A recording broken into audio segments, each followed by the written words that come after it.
오늘 우리가 묵상할 하나님의 말씀은 요한계시록 6장 9절부터 17절까지 말씀입니다. 제가 하나님 말씀을 봉독하겠습니다. 다섯째 인을 떼실 때에 내가 보니 하나님의 말씀과 그들이 가진 증거로 말미암아 죽임을 당한 영혼들이 제단 아래에 있어 큰 소리로 불러 이르되 거룩하고 참되신 대주제여 땅에 거하는 자들을 심판하여 우리 피를 갚아주지 아니하시기를 어느 때까지 하시려 하나이까 하니 각각 그들에게 흰 두루마기를 주시며 이르시되 아직 잠시 동안 쉬되 그들의 동무종들과 형제들도 자기처럼 죽임을 당하여 그 수가 차기까지 하라 하시더라. 내가 보니 여섯째 인을 떼실 때에 큰 지진이 나며 해가 검은 털로 짠 상복같이 검어지고 달은 온통 피같이 되며 하늘의 별들이 무화과 나무가 대풍에 흔들려 설익은 열매가 떨어지는 것 같이 땅에 떨어지며 하늘은 두루마기가 말리는 것 같이 떠나가고 각 산과 섬이 제자리로 옮겨지매 땅의 임금들과 왕족들과 장군들과 부자들과 강한 자들과 모든 종과 자유인이 굴과 산들의 바위 틈에 숨어 산들과 바위에게 말하되 우리 위에 떨어져 보좌에 앉으신 이의 얼굴에서와 그 어린 양의 진노에서 우리를 가리라. 그들의 진노의 큰 날이 이르렀으니 누가 능히 서리요 하더라. 아멘. 지난주 우리는 요한계시록 5장을 중심으로 하나님의 오른손에 있는 두루마리에 대해서 이제 살펴보았습니다. 사도 요한은 이 두루마리의 내용을 속히 보기를 원했죠. 그 이유는 그 두루마리 안에는 로마에 대한 심판을 미루시며 박해받고 있는 교회를 방관하시는 그 이유와 또 하나님께서 결국은 로마를 심판하시면서 교회를 구원하실 때가 명시되었을 것이 분명했기 때문입니다. 그런데 이 두루마리는 7인에 의해 완전히 봉해져 있었습니다. 천사가 두루마리의 인을 뗄 자가 누구냐라고 하면서 찾는데 아무도 나타나지 않습니다. 이에 사도 요한이 소리내어 울기 시작하죠. 이때 십자가 죽음을 통해서 하나님의 복음을 성취하신 어린 양 예수 그리스도께서 이제 등장하십니다. 그래서 하나님의 오른손에 있는 두루마리를 취하시게 되죠. 그러니까 이제 하나님의 이 구원 역사를 이 세상에 이제 계시하시면서 집행하시는 이 세상 역사의 퀴리오스, 주구로 등극하시는 겁니다. 예수님께서 이렇게 두루마리를 취하시면서 역사의 주관자, 퀴리오스로 등장하자 24장로와 내생물과 천사와 모든 피조물들이 뭐 대대적으로 기뻐하면서 찬양을 이제 올리지 않습니까? 역사의 주로 침하신 예수님은 이제 두루마리를 취하신 후에 그 인을 차례로 떼기 시작하는데요. 그러니까 이게 두루마리가 하나의 두루마리에 이렇게 7개 인이 있다고 생각할 수도 있지만 이제 사실 각각의 두루마리겠죠. 7개의 두루마리가 이제 각 인에 봉해져 있다고 봐야 될 겁니다. 그래서 이제 그 인을 떼기 시작합니다. 근데 이게 이제 예수님께서 그 인을 뗀다는 것은 이제 두 가지 의미가 있다고 말씀드렸죠. 하나는 뭡니까? 하나님의 숨겨졌던 구원 계획이 이제 드러나는 거예요, 세상에. 계시되는 거고요. 또 하나는요, 멈추었던 하나님의 구원의 역사가 이제 어떻게 해요? 이제 진행되는 겁니다. 실행되는 거예요.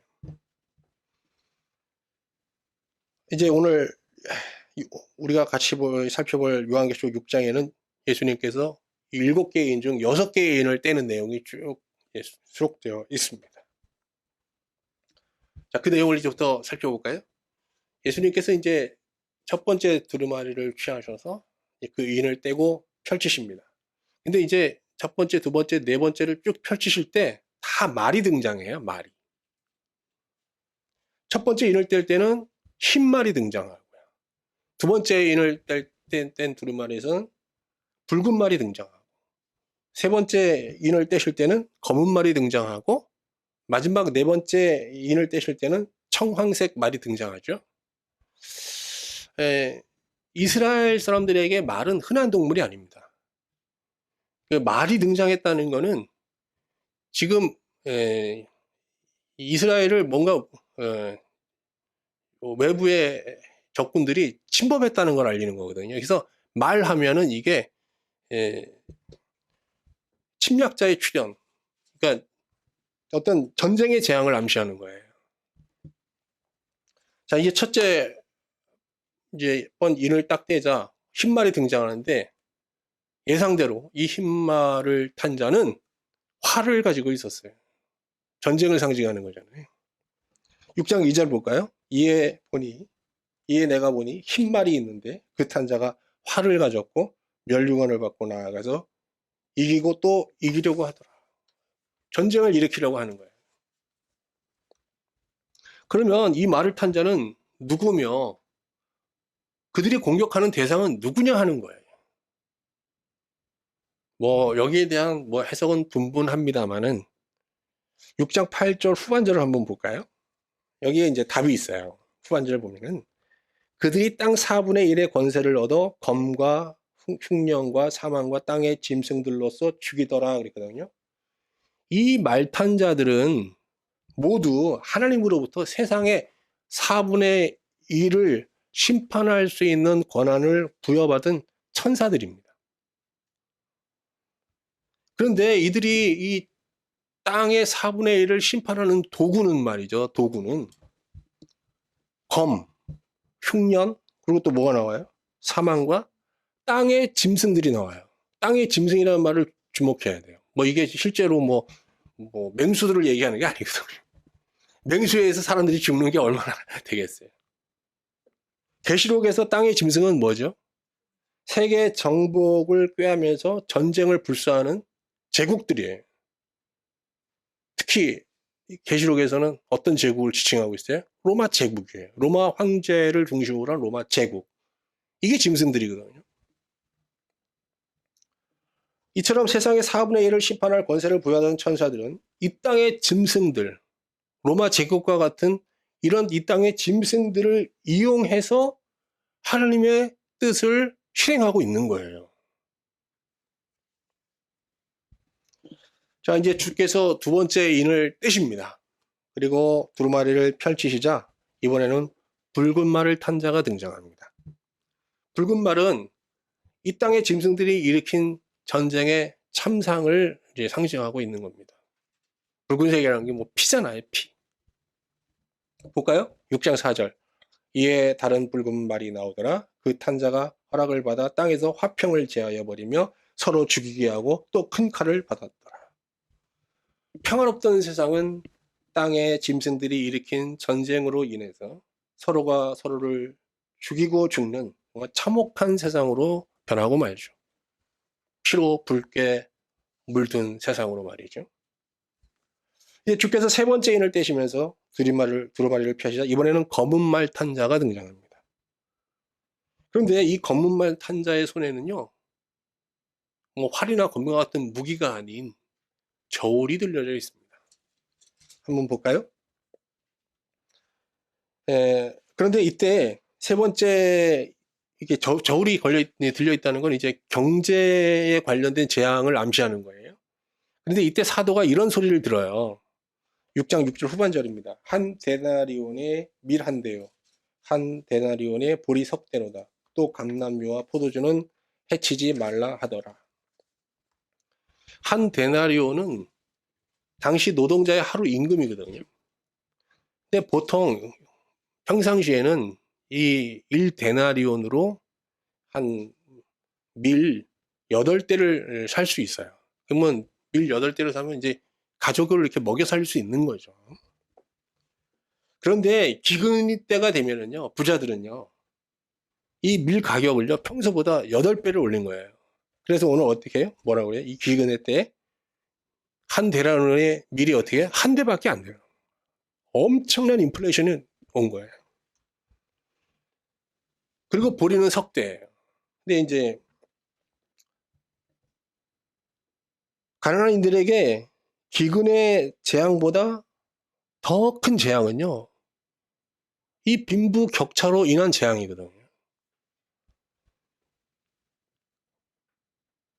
기근의 때 부자들은 밀 한 대를 한 데나리온에 팔고 보리 석 대를 한 데나리온에 팔면서 엄청난 부를 축적합니다. 그리고 그 부를 통해서 기근 중에도 그들은 감람류와 포도주를 즐기는 삶을 사는 거죠. 살 수 있는 거죠. 현대인들이 가장 많이 걸리는 병이 풍요병, 뭐 부자병이라고 하는 당뇨나 비만들이잖아요. 우리나라도 뭐 참, 예, 정말 부자병을 걱정할 정도로 경제적으로 많이 부유해졌어요. 저도 이제 30대 때 사진 보면요, 우리 애들이 딱 사진 보고 이북에서 온 사람 같다 그러는데 너무 말랐어요. 근데 뭐 지금은 뭐 아차하면 이제 뭐 조금만 이제 긴장하지 않으면 다 살찌고 그렇게 되죠. 그런데 이 부유한 시대에 지구촌 한편에서는요, 극심한 기근으로 뭐 5층에서 10층마다 어린이 한 명씩 이제 기근으로 죽어가고 있다고 하잖아요. 영양실조. 이것이 바로 빈부격차의 재앙인 거죠.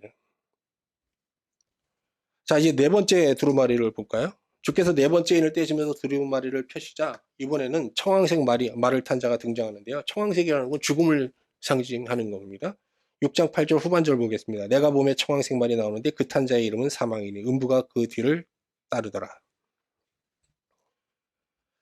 네 번째인 재앙은 전쟁과 기근으로 인해 많은 사람들이 생명을 잃게 되는 아주 비참하고 비극적인 그런 상황을 상징하고 있습니다. 지금까지 이제 간단하게 이 첫 번째 인부터 네 번째 인이 펼쳐지면서 그 두루마리에 나타난 내용들을 살펴보았는데요. 오늘 본문에 다 등장하는 이 네 마리의 말을 탄 자들은 세상의 4분의 1을 심판할 권세를 가진 천사들을 상징합니다. 하나님께서 이 천사들에게 부여한 사명은 땅 4분의 1의 재앙을 내리면서 이 세상이 하나님의 심판 아래에 있음을 선포하는 겁니다. 주 1세기 계시록에 쓰여질 당시뿐만 아니라 지금 이 시대도 이 네 개의 인의 재앙이 임하고 있는 세상이잖아요. 지금 이 부유한 시대에도 지구촌의 4분의 1은 전쟁과 기근으로 인하여 죽어가고 있잖아요. 지금 이런 네 개 인의 재앙이 극심하게 일어나는 곳이 어디겠어요? 우크라이나, 아프리카의 뭐 일부 독재자들이 지배하는 나라들, 뭐 남미의 어떤 일부 나라들, 중동의 어떤 일부 국가들, 이런 나라들이지 않겠습니까? 그리고 어떻게 해요? 우리와 휴전선을 앞에 두고 있는 북한입니다. 그들의 상황은 땅의 짐승과 같은 독재자의 포갑 정치에 신음하며 기근과 죽음에 내몰려 있습니다. 정말 그 땅의 색깔은 청황색인 거죠. 그러면 대한민국은 어떨까요? 대한민국의 이 색깔은 정말 해처럼 밝은 것일까요? 앞에서 언급한 대로 대한민국은 정말 경제적으로 잘 사는 나라가 됐어요. 이제 선진국 대열에 들어왔습니다. 또 이 땅에는 아직 전쟁도 없고요. 전쟁의 위험은 있지만 아직 전쟁은 없고요. 또 뭐 기근의 재앙은 또 다른 나라에 비하면 적은 편이죠. 자연 재해도 좀 적은 편이고요. 그런데 대한민국은요, 하루에 자살자가 40명에 육박하는 OECD 국가 중에 자살률이 제일 높은 명실상부 자살공화국이에요. 아니, 이렇게 잘 살게 되었는데 특히 많은 젊은이들이 스스로 목숨을 끊고 있는 거예요. 살 수 없는 세상이라는 거예요. 도저히 살 수 없는 세상이라고 생각해서 생명을 끊는 거 아니겠어요? 왜 그럴까? 우리가 한번 뉴스를 보세요. 뉴스를 보면요, 특히 정치 뉴스를 보면요, 이 전쟁터입니다. 완전히. 서로의 이권을 위해 뭉쳐진 세력들이 그냥 정말 그냥 말 자체가 서로 싸우는 거예요. 그냥 뭐 논의와 토론이 안 되잖아요. 그냥 비방하고 서로 상대를 죽이려고 하고. 그리고 우리 사회는 어떻게 해요? 강자가 약자를 합법적인 틀 안에서 약탈하고 유린하는 그런 구조로 돌아가고 있잖아요. 이런 싸움판과 다를 바 없는 사회에서 우리 자녀들은 경쟁의 노예로 살아갑니다. 어려서는 학력 경쟁의 노예로 살아가고, 좀 자라서는 취업 경쟁의 자녀로 살아가고, 또 나이가 들어서는 연봉 경쟁의 노예로 살아가고, 늙어서는 이제 생존 경쟁의 노예로 살아가고 말이죠. 대한민국 거리를 보면 얼마나 깨끗해요. 저도 이제 평택에 사는데, 평택도 뭐 삼성이 들어와서 그런지 얼마나 매일매일 깨끗해지고 공원도 얼마나 잘 되는지 몰라요. 근데 그 위를 걸어 다니는 사람들은 정말 이 자본주의의 이 병폐로 인하여 정말 병든 영혼과 심령을 가지고 그 위를 걷고 있단 말이죠. 자본주의의 가장 큰 병폐는요, 이웃보다 자기 자신을, 하나님보다 돈을 더 사랑하는, 자기와 돈을 사랑하는 이런 아주 극단적인, 이게 약간의 사실 모든 정신병의 근원은 자기와 돈을 사랑하는 데서부터 비롯되는 거잖아요.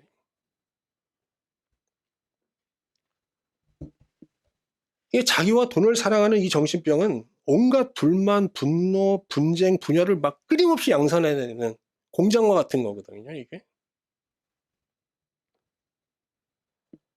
우리 한국 사회의 이 깨끗하고 잘 정돈된 이 거리에 그냥 자기와 돈을 사랑하는 데서부터 나오는 이 온갖 부정적인 감정들, 이 아주 그냥 분노들, 이런 게 막 쓰나미처럼 막 우리 사회를 뒤덮고 있는 거죠.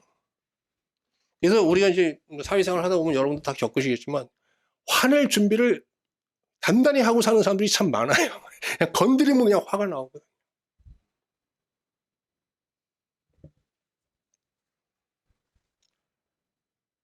오늘 말씀을 보면서 지금 우리가 살고 있는 이 시대가 바로 4개의 인에 떼어진 때이며, 하나님의 4분의 1 심판이 집행되고 있는 현실이구나 하는 생각을 하게 됩니다. 근데 이 하나님의 심판은 뭐 지구촌 저 한쪽에 있는 뭐 독재자들이 지배하는 저 북한과 같은 그런 나라에만 있는 게 아니라 우리가 사는 이 대한민국 사회에도 이미 4개 인의 재앙이 임하고 있는 거죠.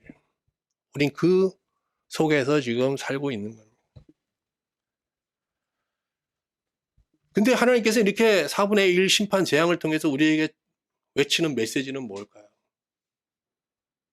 자기와 돈을 사랑하는 마음을 회개하고 속히 너희들의 심령을 하나님과 이웃을 사랑하는 심령으로 회복해라. 그 마음으로 돌아와야 한다라고 외치고 계시는 거거든요.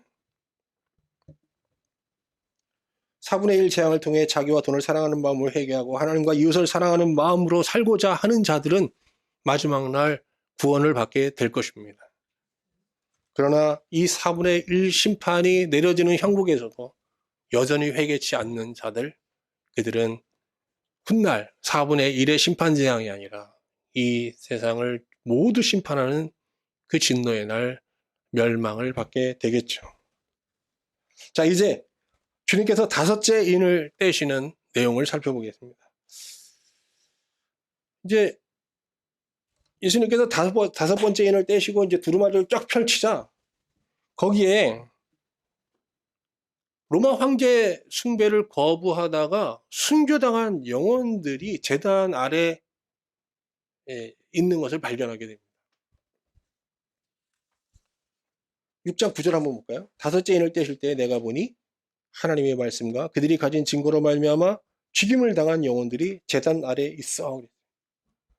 이 광경을 보면서 사도 요한이 그냥 붕괴하면서 주님을 향해서 이렇게 외칩니다. 거룩하고 참되신 대주제여, 언제까지 저 짐승들이, 저 로마의 악한 짐승들이 신실한 성도를 고문하고 살육하는 것을 방관하시려 하는 겁니까? 라고 하면서 이제 외치게 됩니다. 이런 게 이제 늘 사도 요한의 마음속에 있었던 거죠. 왜 이런 로마가 이렇게 교회를 이렇게 잔혹하게 박해하는 현실을 왜 하나님은 방치하시는 건가?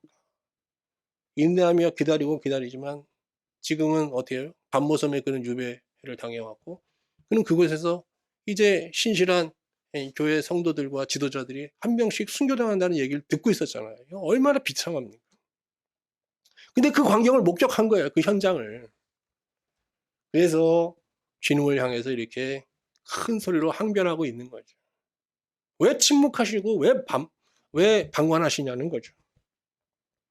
근데 주님은 사도의 물음에 답하지 않습니다. 그리고 죽임당한 영혼들에게 흰 두루마리를 주세요. 흰 옷이죠. 흰 두루마기가 아닙니다. 두루마리가 아니라 두루마기입니다. 두루마기를 주면서 순교자의 수가 채워지기까지 쉬라고 하세요. 한번 볼까요? 6장 11절. 각각 그들에게 흰 두루마기를 주시며 흰 옷을 주시며 이르시되 아직 잠시 동안 쉬되 그들의 동무 종들과 형제들도 자기처럼 죽임을 당하여 그 수가 차기까지 하라 하시더라. 그러니까 그 제단 아래 그 순교자들이 다 앉아야 될 좌석이 아직 남아 있는 거예요. 자리가.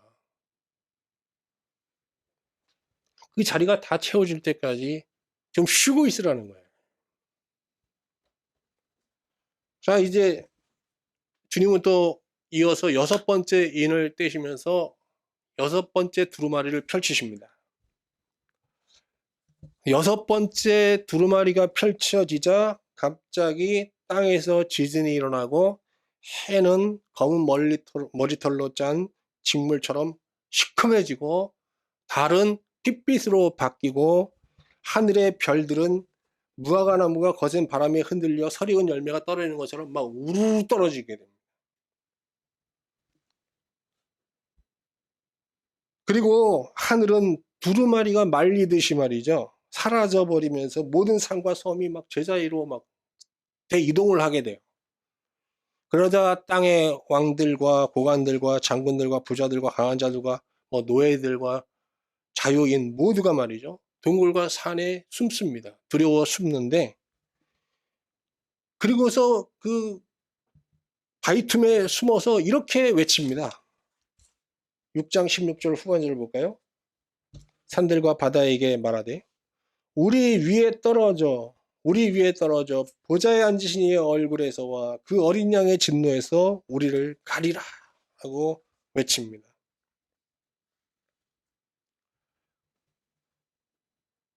여기서 우리는 회개치 않고 죄 가운데 하나님의 진노를 대면하는 것이 얼마나 무섭고 두려운 것인지 새삼 깨닫게 됩니다. 하나님은 사도에게 이 마지막 진노의 날을 보여주시면서 이 진노의 날을 의연하게 맞을 수 있는 자는 아무도 없다고 말합니다. 6장 17절 볼까요? 그들의 진노에 큰 날이 이르렀으니 누가 능히 서리요 하더라. 그러니까 5번째 두루마리는 신자가 맡게 될 궁극적인 운명을 계시하고 있잖아요.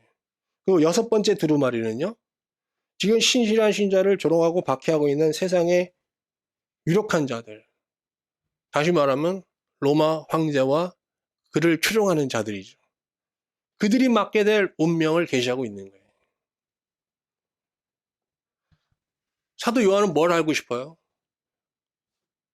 언제 로마를 지금 심판하시면서 교회를 구원하실지 그걸 알고 싶은데 거기에 대한 대답은 하지 않으시고 마지막 날 신자들이 맡게 될 그 구원의 운명을 말씀하시고 또 이어서 그 로마 황제와 그 추종자들이 마지막 날 맡게 될 비극적 운명을 말씀하고 계시는 거예요. 이제 요한이 알고 싶은 내용은 7째 인을 떼는 마지막 두루마리 속에 있습니다. 다음 시간에 보도록 하죠. 자, 이제 5번째 두루마리와 6번째 두루마리에 있는 교회를 박해하는 로마 황제와 추종자들의 각각의 운명에 대해서 한번 좀 더 생각해 보도록 하겠습니다. 마지막 날, 진노의 날, 그 하나님의 진노의 심판을 견딜 자는 아무도 없어요. 근데 우리는 이제 예수님 하면은 항상 그 사랑과 자비를 베푸시는 분으로만 생각하잖아요. 근데 오늘 16절에 보면은 그 어린 양의 진노에서 우리를 갈라거든요. 어린 양이 이날은 진노하는 거예요. 이때는 어린 양이 진노하시면서 그 안에 악인에 대한 억제하고 인내했던 그 심판들을 가감없이 다 쏟아붓는 거거든요. 그게 진노의 날이에요. 이 진노의 날, 그 심판을 이겨낼 자는 아무도 없어요. 근데 이 심판을 견디는 자가 있어요. 누구죠? 흰옷 입은 자들이. 흰옷 입은 자들만 이 심판을 넘어서서 완전한 구원에 이르게 되는 겁니다. 그런데 이 흰옷은 누구에게 주어지냐 하는 거예요.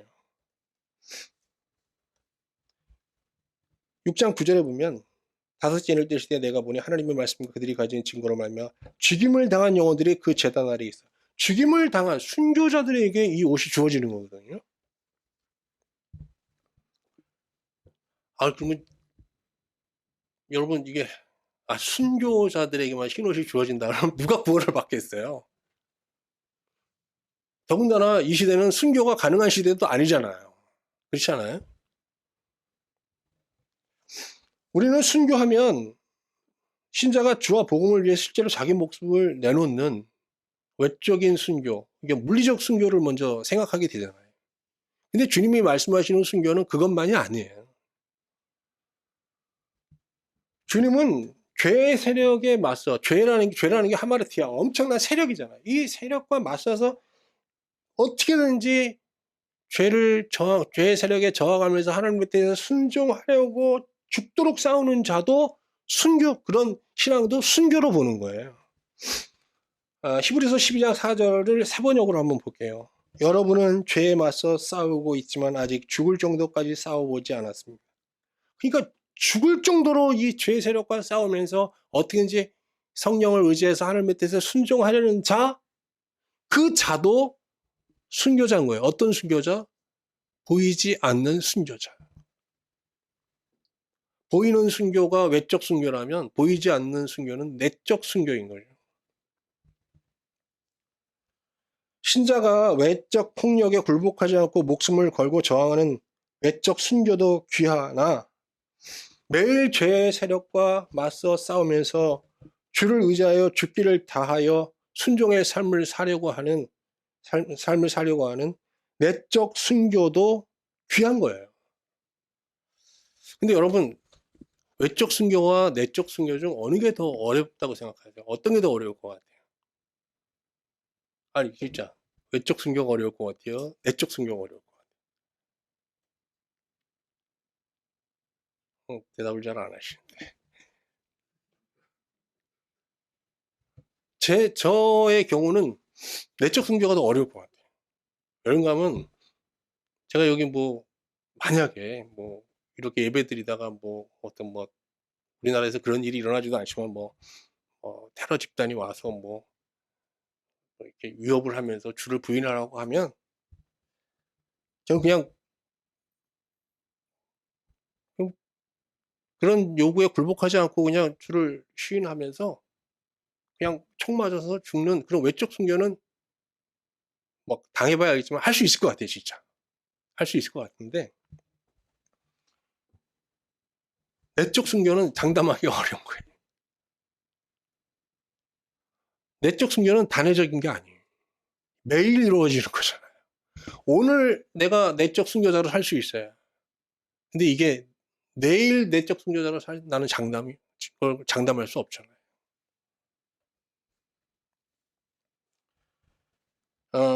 보이는 순교는 단번에 죽음이지만 보이지 않는 순교는요, 사실은 매일이 아니라 매 순간의 죽음이잖아요. 바울 사도는 이 내적 순교의 처절한 과정을 갈라디아서에서 이렇게 증거하고 있습니다. 갈라디아서 5장 24절 25절입니다. 그리스도 예수께 속한 사람은 자기 육체를 정욕과 욕망과 함께 십자가에 못 박습니다. 우리가 성령으로 새 생명을 얻었으므로 성령을 따라 살아야 합니다. 이렇게 예수 그리스도의 삶을 본받아 매일 자기의 정욕과 욕심을 십자가에 못 박으면서 성령을 힘입어 순종의 삶을 살려고 하는 자, 이 사람들이 바로 살아있는 순교자들인 겁니다. 보이지 않는 순교자들인 것이죠. 믿음의 선진들은 보이지 않는 순교자들이 입을 흰옷을 들고 제단 아래에서 우리를 기다리고 있을 겁니다. 그러나 이 땅에서 하나님을 두려워하지 않고 하나님을 업신여기며 사는 자는 마지막 진노의 날 심판을 받게 되겠죠. 이들은 하나님을 두려워하지 않은 채 권력을, 부와 능력을 향유하는 모든 사람들이며 그 마음의 거짓과 불의, 탐욕을 제어하지 않고 세상 나라를 사랑하며 육체의 즐거움을 탐하는 자들입니다. 그러나 매일 십자가 앞에 자기 육신을 죽이고 주께서 주시는 새 생명으로 살며 하나님 나라를 대망하며 사는 자는 순교자의 반열에 서게 될 것입니다. 주님은 하나님이 정하신 순교자의 숫자가 채워지는 날 다시 오시게 될 겁니다.